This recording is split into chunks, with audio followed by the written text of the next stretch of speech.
Welcome everybody to a look at the latest Eureka Masters of Cinema release, and it is 1943's The Devil's Hand. So this is also known as Carnival of Sinners, and it's directed by Maurice Tournier, who I've not seen anything else from before, but he does look like quite a prolific director for his time. And yeah, this is a horror film, clocks in at 80 minutes long, and unfortunately I've not seen anything from the cast before. Does have Pierre Fresnay in the lead role, but again, like I said, not seen anything from any of them before.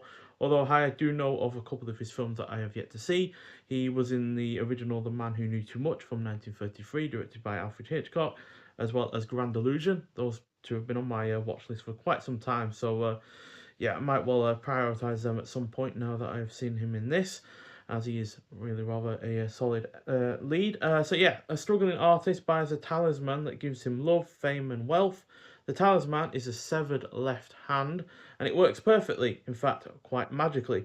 But of course, there is nothing free in this world, and after 1 year, the devil comes and asks for his due. So, yeah, given that I'm not familiar with any other work from the director, I had no real expectations for this. But what is here is an engaging and well paced horror film that features a solid lead performance from Pierre Fresnay. The rest of the cast is also good.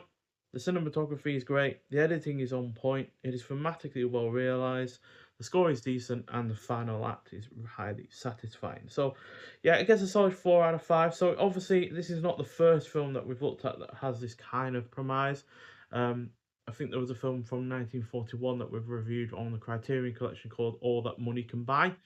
So we have seen a sort of similar effort to this from the same kind of decade before, but I feel like this does its enough on its own merit, or has done enough going for it on its own merits to set itself apart.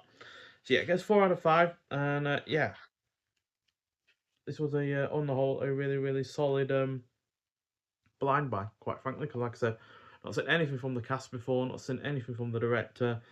Certainly hadn't seen this before this release, so yeah, really glad I got the chance to see it. So yeah, there's the original artwork there, and obviously the new artwork there on the slipcover itself, which has been done by John Dunn. So that's limited edition, won't be around forever. Then you'll just get the standard case with this standard artwork here, and then we have the disc itself. And the reversible sleeve artwork is the same as... No, it's not, it's different. I don't know why I figured it would be the same, so we'll slip that out to take a look. So, alternative artwork there. Not sure if that's a new artwork or not. But yeah, still looks pretty good to be honest. And then we also have a booklet as well. And neither of those are shots from the film, they are, again, just more artwork. And inside the booklet, you got your cast and your crew, and then you got Elements of Uncertainty and Hope by Maurice Tournier in France and America by Barry Nevin. So yeah, Tournier is not obviously the only... Maurice Tournier isn't the only well-known director with that last name, obviously, and it talks about uh, the likes of was it Jacques Tournier with Cat People and The Leopard Man and such. So yeah, he's someone I'm more you know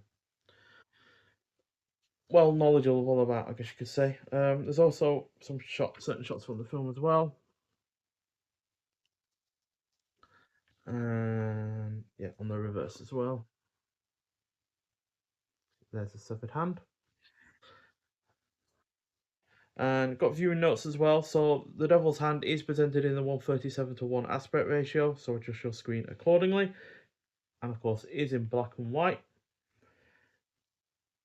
And yeah, in terms of extras, we've got a 1080p high definition presentation from a restoration by Gaumont Film Company.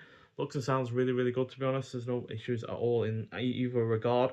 It's not the first restoration we've had from Gaumont this year either, so yeah, they're doing plenty of good work. You got the original French mono audio, no dub or anything like that for this release. Got optional English subtitles, also newly revised for this release. You got new audio commentary by film critic James Oliver, The Devil's in the Details, new video essay by film historian Sam Dayan, Continental, French cinema in the devil's hand, archival documentary on continental films, who produced this film, and French cinema under German occupation, presented with newly translated English subtitles, because obviously this was released in 1943, so, France was, occupied at the time. So it's kind of interesting that they were actually able to do any kind of film, really. You would have thought the Germans would have really restricted that. And that is presented with newly translated English subtitles as well, that documentary. So I imagine it's in French.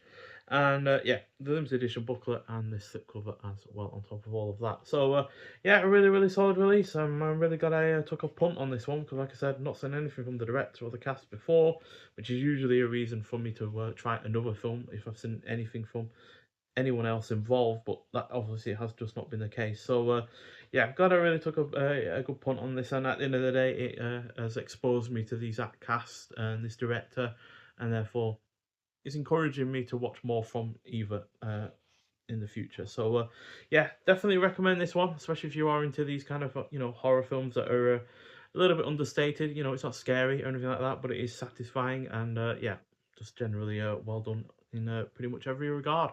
But yeah, nonetheless, if you have seen The Devil's Hand before, I'd like to hear your thoughts on it. But thank you for watching, and I'll see you with the next one. Bye.